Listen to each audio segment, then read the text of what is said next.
सुरुवातीला एक मोठी बातमी बघूयात। राज्याचा अर्थसंकल्प आज सादर होणार आहे। उपमुख्यमंत्री आणि अर्थमंत्री अजित पवार दुपारी 2 वाजता विधिमंडळात अर्थसंकल्प सादर करतील। त्यामुळे या अर्थसंकल्पाकडे सगळ्यांचं लक्ष आहे।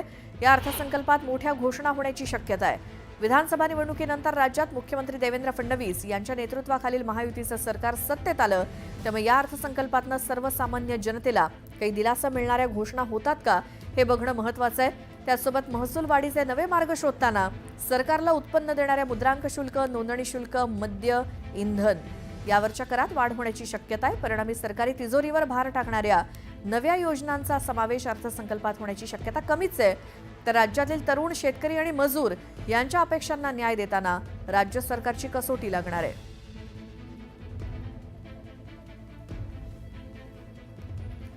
आता पाहूयात बातमी 36 जिल्ह्यांची वेगवान स्वरूपात।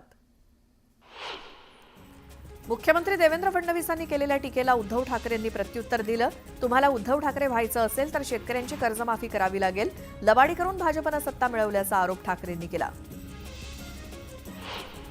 उबाठाच्या निर्धार मेळाव्यातनं उद्धव ठाकरेंनी अमित शहा आणि शिवसेनेवर जोरदार निशाणा साधला। गद्दारांनी शिवसेना अमित शहा असं नाव लावावं असा टोला ठाकरेंनी लगावला।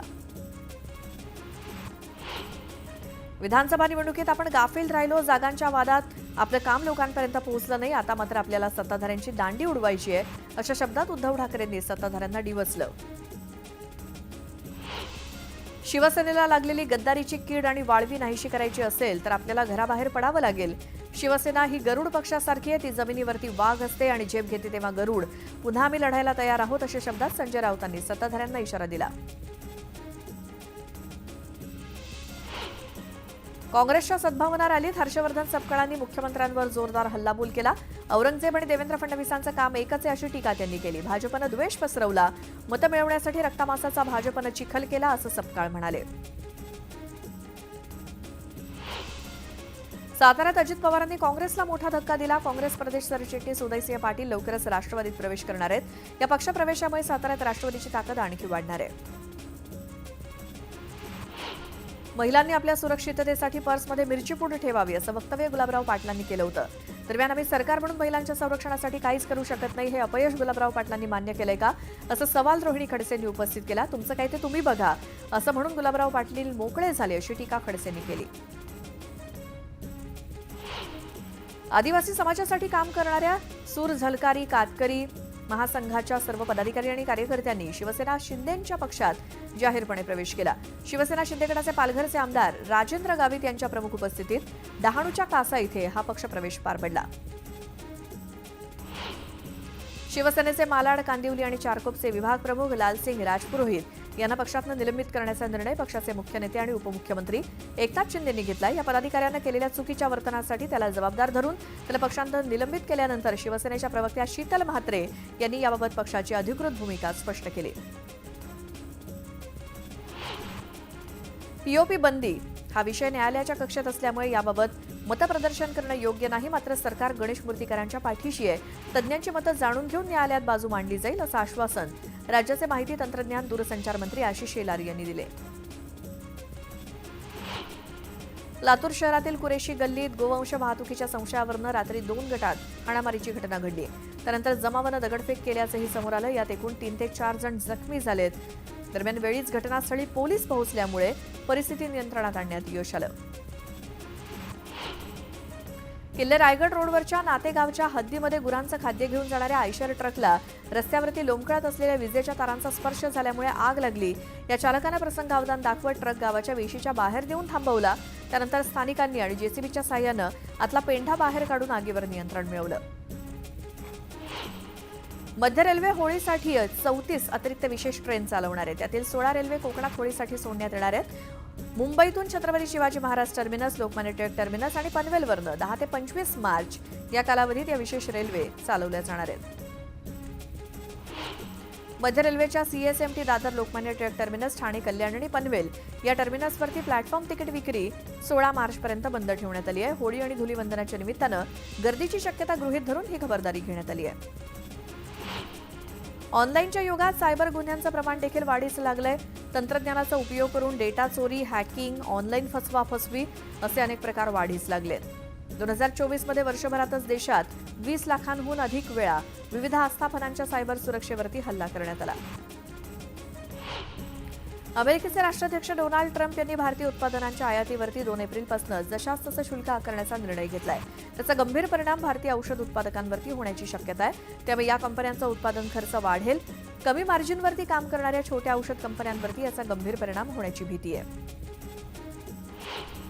कर्मचारी भविष्य निर्वाह निधी संस्था EPFOनं UN आधारशी लिंक केलेल्या सदस्यांना कागदपत्रांशिवाय वैयक्तिक तपशिलातील मुख्य माहिती बदलण्याची परवानगी दिली आहे. तर सदस्य कोणतेही कागदपत्र अपलोड न करता त्याचं नाव, जन्मतारीख, लिंग, राष्ट्रीयत्व, वडिलांचं नाव, वैवाहिक स्थिती, जोडीदाराचं नाव, सदस्य म्हणून येण्याची तारीख आणि सदस्यत्व सोडण्याची तारीख अपडेट करू शकतो.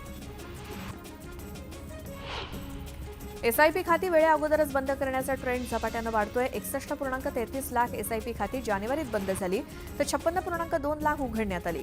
2 वर्षात बंद SIP खात्यांची संख्या 48% अधिक आहे. 2024 हे वर्ष IPOसाठी खूप चांगलं होतं, परंतु आता ते मंद होताना दिसतंय. शेअर बाजारात घसरणी दरम्यान गेल्या 3 आठवड्यांपासून कोणत्याही कंपनीचा IPO आलेला नाही. जानेवारीमध्ये केवळ 5 आणि फेब्रुवारीमध्ये 4 कंपन्यांची नोंदणी झाली. जागतिक अनिश्चिततेच्या काळात चांदी गुंतवणूकदारांना गुंतवणुकीसाठी आकर्षित करतेय. चांदीनं यावर्षी सुमारे 11% परतावा दिलाय. इतर मौल्यवान धातूंच्या तुलनेत स्वस्त किमतीमुळे पुढील 2 ते 3 वर्षात चांदी चांगली कामगिरी करण्याची शक्यता आहे.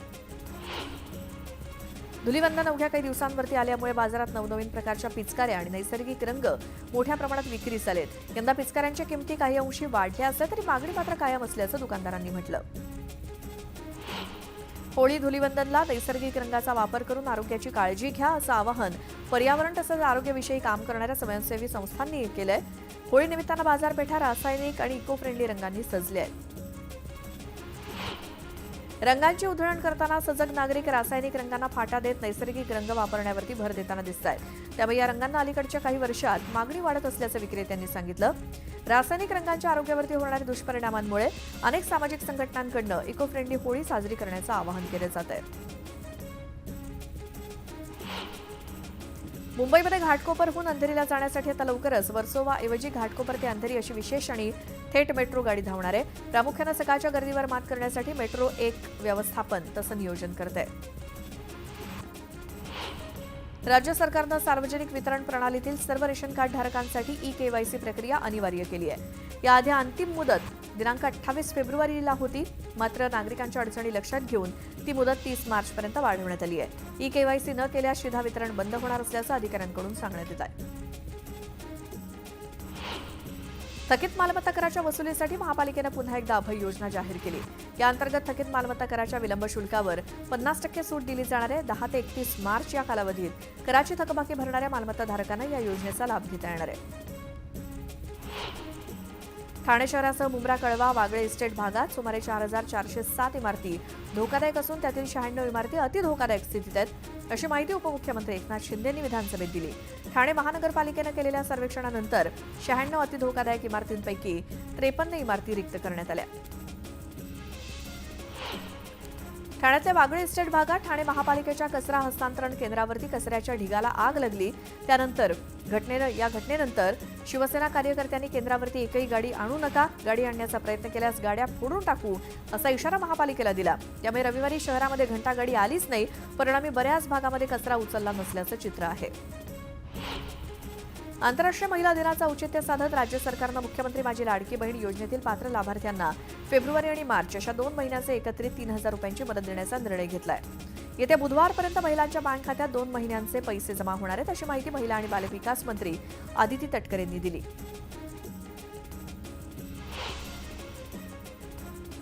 बीएड, बीएड एमएड आणि MPED या अभ्यासक्रमाच्या प्रवेश परीक्षेच्या नोंदणीला विद्यार्थ्यांकडून चांगला प्रतिसाद मिळालाय. बीएड अभ्यासक्रमासाठी 5 वर्षातील विक्रमी अर्ज नोंदणी झाली असून यंदा 1,16,500 विद्यार्थ्यांनी शुल्क भरून अर्ज निश्चित केले.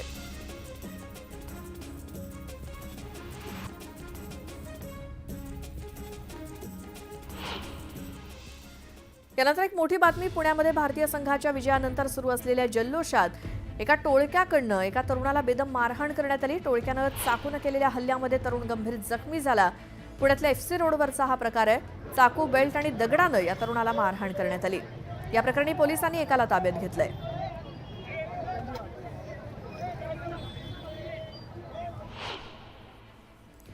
शेतकऱ्यांच्या घरात माल आल्यानंतर भावामध्ये घसरण होत असल्याचं याही वर्षी पुन्हा एकदा बघायला मिळतंय। सध्या तूर आणि हरभऱ्याची आवक वाढली आहे। तूर 4,000 रुपयांनी तर हरभऱ्याचे दर 500 रुपयांनी खाली आलेत। शेतकऱ्यांचे पिवळं सोनं म्हणजे सोयाबीनचे दर 1,000 रुपयांनी खाली उतरलेत। भिवंडी तालुक्यातील इताडे इथे बैलगाडा शर्यतीचं आयोजन करण्यात आलं। या बैलगाडा शर्यतीला माजी केंद्रीय मंत्री कपिल पाटलांनी हजेरी लावली। या शर्यतीमध्ये 250 बैलगाडे सहभागी झाले होते। अहिल्यानगर जिल्ह्यातल्या श्रीगोंदा तालुक्यातील कोकणगाव इथे गोरक्षकांनी 4 गायींची सुटका केली होती। या गोरक्षकांना धमकी दिल्याच्या आरोपावरून शिवसेना नेते साजन पाचपुतेंवर गुन्हा दाखल झालाय।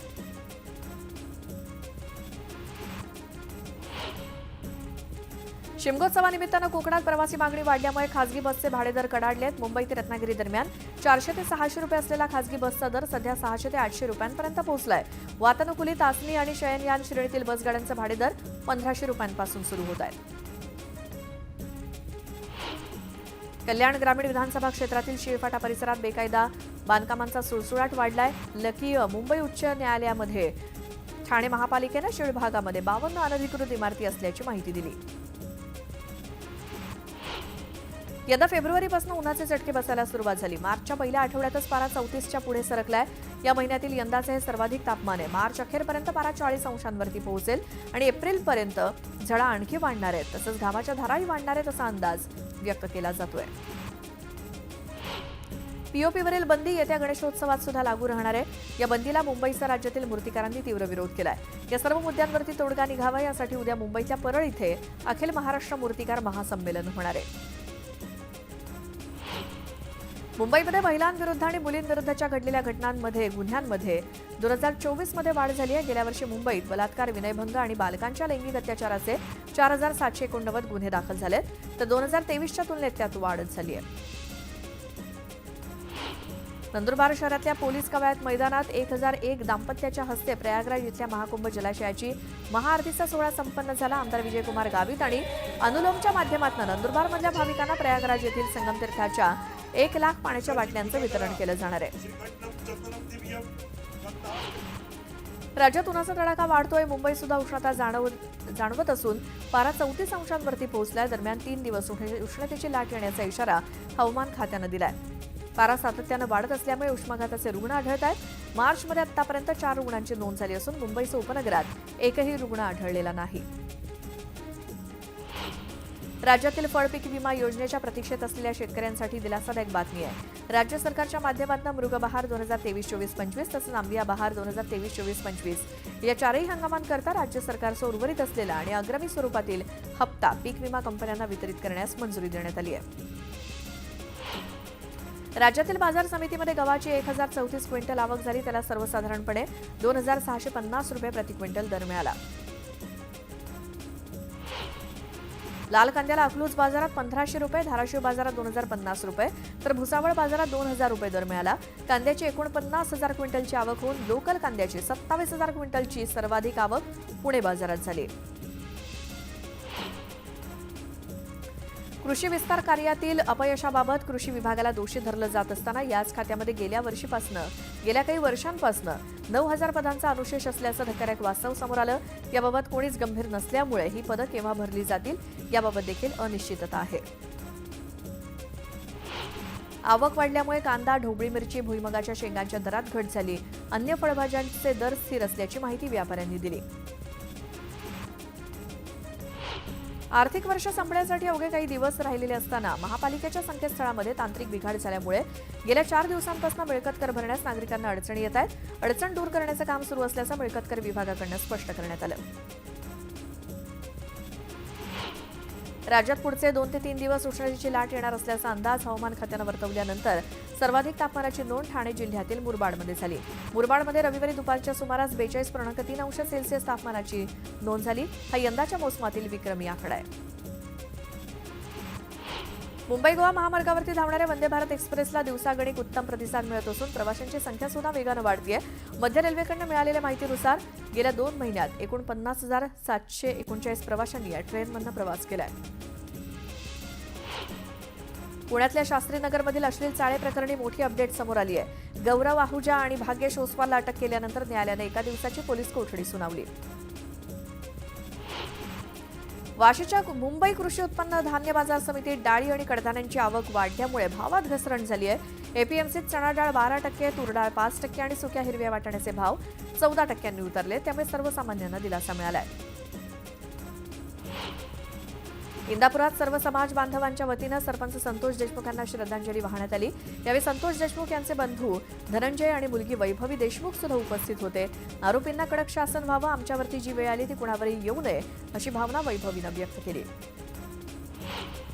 बदलापुरात अमराठी बिल्डर विरोधात मनसे आक्रमक झाली. बदलापूरच्या भवानी हाईट्स या इमारतीतील शेकडो रहिवासी वर्षभरापासून पिण्याच्या पाण्याच्या प्रतीक्षेत आहेत. तक्रार करूनही बिल्डरनं दखल न घेतल्यामुळे मनसेनं या बिल्डरला जाब विचारला. नंदुरबार जिल्ह्यासह धुळे जिल्ह्यातील दोंडाई आणि साक्रीमधील काही मंदिरांमध्ये लवकरच वस्त्र संहिता लागू होणार आहे. नंदुरबार जिल्ह्यामध्ये महाराष्ट्र मंदिर न्यास परिषदेचं आयोजन करण्यात आलं होतं आणि यावेळी हा निर्णय घेण्यात आला. ग्रामविकास मंत्री जयकुमार गोरेंची बदनामी करण्याकरता सरसेनापती हंबीरराव मोहिते यांच्या नावाचा चुकीचा वापर केला जातोय. या विरोधात सरसेनापती हंबीरराव मोहिते यांच्या तळबीड या गावातील ग्रामस्थ आक्रमक झालेत आणि सरसेनापती हंबीरराव मोहिते घराण्याची बदनामी थांबवा, अन्यथा मंत्रालयाबाहेर उपोषणाला बसू असा इशारा ग्रामस्थांनी दिला. छत्तीसगडच्या सीमेवरील कवंडे या ठिकाणी 1000 पोलिसांनी एका दिवसात पोलीस ठाण्याची उभारणी केली. माओवाद्यांची घेराबंदी करण्यासाठी हे पोलीस स्टेशन उभारण्यात आलंय. माओवाद्यांचं आश्रयस्थळ असलेला हा भूभाग आता पोलिसांच्या ताब्यात आलाय. अॅडव्होकेट विजय भास्कर पाटील यांनी जिल्हापेठ पोलिसांनी केलेल्या अटकेविरोधात छत्रपती संभाजीनगर खंडपीठात अवमान याचिका दाखल केली. या याचिकेची दखल घेत कोर्टानं सर्वांना नोटीस बजावली आहे. जळगावातील मराठा विद्याप्रसारक संस्थेच्या जुन्या वाद प्रकरणात पाटील यांना अटक करण्यात आली होती आणि ही अटक बेकायदेशीर असल्याचा आरोप पाटलांनी केलाय. महेश गायकवाड यांना पत्राद्वारे जीवे मारण्याची धमकी मिळाली आहे. गणपत गायकवाड आणि वैभव गायकवाडांचं नाव घेऊ नको, नाहीतर तुझा बाबा सिद्दीकी करू अशी धमकी पत्राद्वारे देण्यात आली आहे. या प्रकरणी सीबीआय आणि उच्च न्यायालयात धाव घेणार असल्याची माहिती महेश गायकवाड यांनी दिली. पुण्यातल्या येरवडा इथे अश्लील चाळे करणारा आरोपी भाग्येश ओसवालला पोलीस स्टेशनला आणल्यानंतर त्याच्या मित्रांनी त्याच्यासाठी एका बॉक्समध्ये खाण्यासाठी पार्सल मागवलं होतं. यात कोल्ड कॉफी, बर्गर, कोल्ड्रिंक्स असे खाण्याचे पदार्थ होते. मात्र पोलिसांनी त्यांना हाकलून लावलं. अकोल्याच्या तापमानात 24 तासात 3 अंशांची वाढ होत पारा 39.5 अंशांवरती गेलाय. वाढत्या उन्हामुळे अकोलेकर हैराण झाले. बदलापूरच्या रिंग रोड मार्गावरती कारचा भीषण अपघात झाला. भरधाव कारनं रस्त्यालगत असलेल्या लोखंडी रेलिंगला धडक दिली. या अपघातामध्ये 2 जण गंभीर जखमी झाले. कार चालकाचे नियंत्रण सुटल्यामुळे हा अपघात झाला. मुंबईच्या गोरेगाव इथल्या वागेश्वरी मंदिराजवळ भीषण आग लागली. अनेक इमारती आगीच्या विळख्यात सापडल्या आहेत. विक्रमगडच्या बाजारपेठेत विचित्र अपघात झाला. 2 वाहनांच्या मध्ये पादचारी अडकल्यामुळे हा अपघात झाला. या अपघातात पादचारी गंभीर जखमी झाले.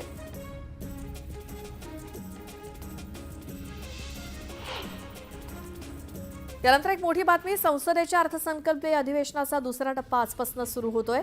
त्यात अनेक मुद्द्यांवरती सरकार आणि विरोधकांमध्ये जोरदार वादावादी होण्याची शक्यता आहे. विरोधकांकडनं वक्फ दुरुस्ती विधेयक आणि मतदार याद्यांमधील कथित घोळावरनं केंद्र सरकारला घेरलं जाण्याची शक्यता आहे. तर केंद्र सरकारकडनं वित्त विधेयक आणि मणिपूरचा अर्थसंकल्प मंजूर करून घेण्याला प्राधान्य दिलं जाईल. तर या अधिवेशनात केंद्र सरकारच्या अमेरिका धोरणावरनं मोदी सरकारची कोंडी करण्याचा प्रयत्न केला जाण्याचे संकेत इंडिया आघाडीनं दिलेत.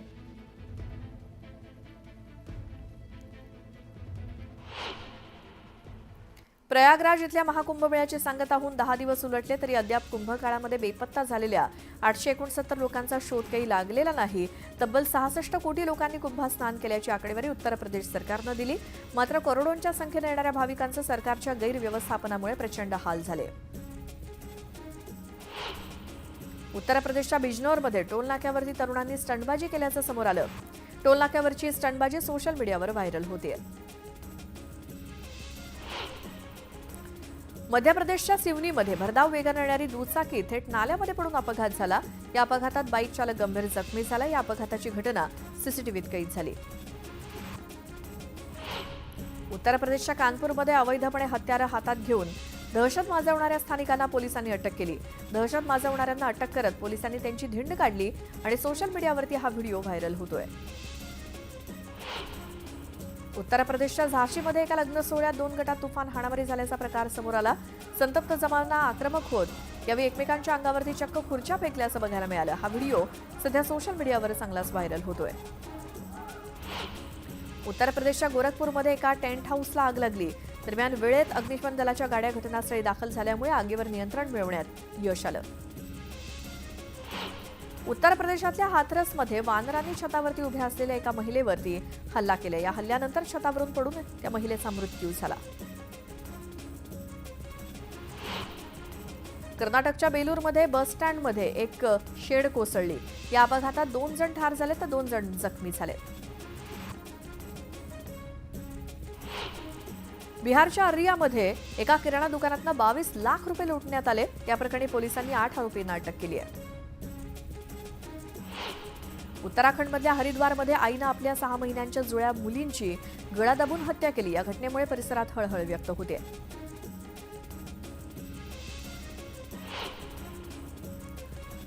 बिहारच्या पाटणामध्ये जमिनीच्या वादातनं गुंडांनी गोळीबार केला. या गोळीबारातनं सुदैवानं कोणतीही जीवितहानी झाली नसून पोलीस आरोपींचा शोध घेत आहेत.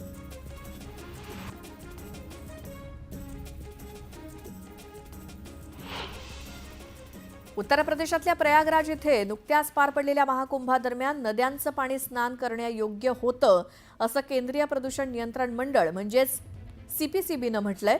सीपीसीबीनं या संदर्भातला नवा अहवाल राष्ट्रीय हरित लवादाला दिलाय. यापूर्वी सीपीसीबीच्या अहवालात गंगा आणि यमुना नद्यांच्या पाण्यात मानवी विष्ठेतील जीवाणू उच्च प्रमाणात आढळल्याचं नमूद झालं होतं. नद्यांच्या पाण्याच्या नमुन्यांमुळे विविधता असल्यामुळे सांख्यिकी विश्लेषण करण्यात आल्याचं सीपीसीबीनं म्हटलंय. हे नमुने वेगवेगळ्या तारखांना समान स्थानावरनं आणि एकाच दिवशी विविध स्थानांवरनं अशा भिन्न पद्धतीने घेण्यात आलं होतं. त्यामुळे त्यामध्ये नदीच्या पाण्याची एकंदरीत गुणवत्ता प्रतिबिंबित झाली नव्हती असा दावा नवीन अहवालातून करण्यात आलाय.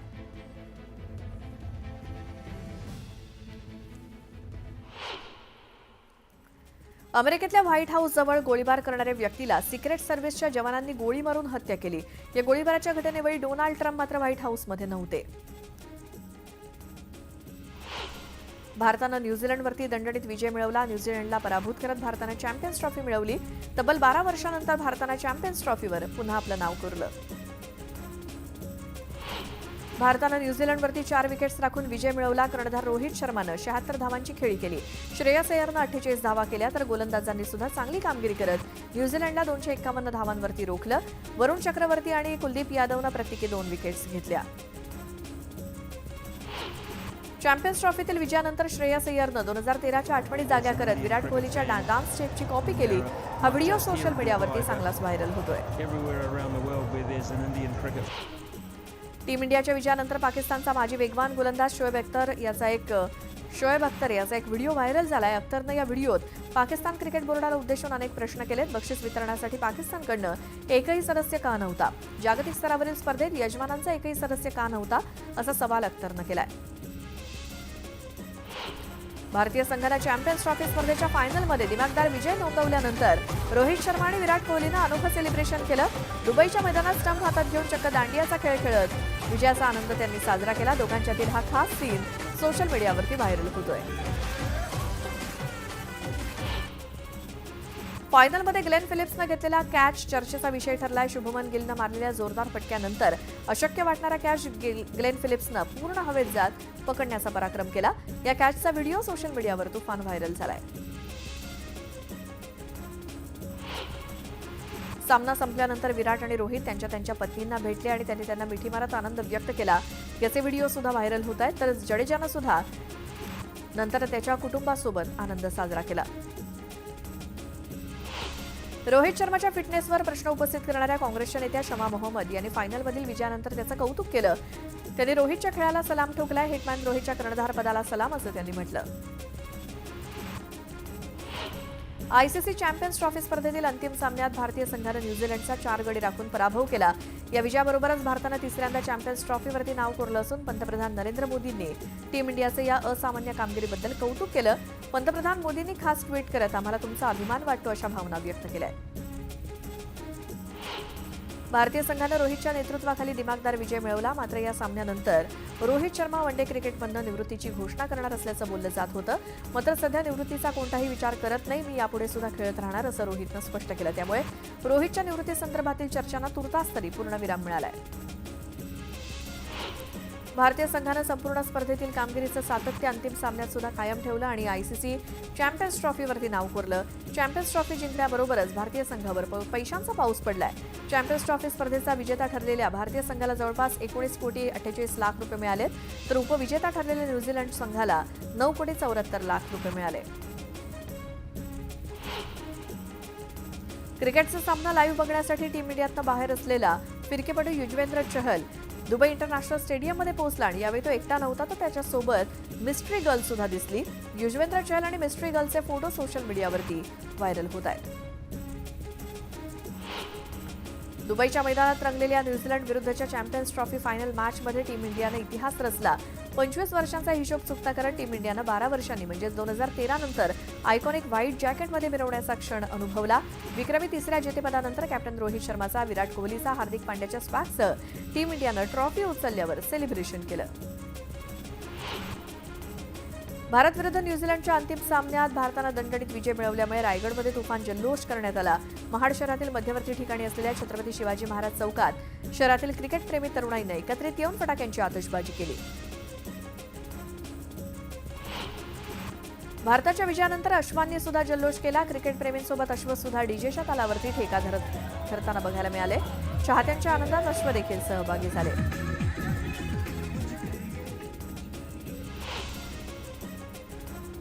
चॅम्पियन्स ट्रॉफी जिंकल्यानंतर दुबईत सुद्धा ढोल ताशांच्या गजरात जल्लोष करण्यात आला. दुबईतल्या स्टेडियम बाहेर ढोल ताशांच्या गजरात चाहते थिरकले. विकी कौशलच्या छावानं बॉक्स ऑफिस दणाणून सोडला. प्रदर्शित झाल्यापासून बॉक्स ऑफिसवर केवळ छावाचंच राज्य आहे. 22 दिवसाच्या या चित्रपटानं बॉक्स ऑफिसवर 500 कोटींचा टप्पा पार केला.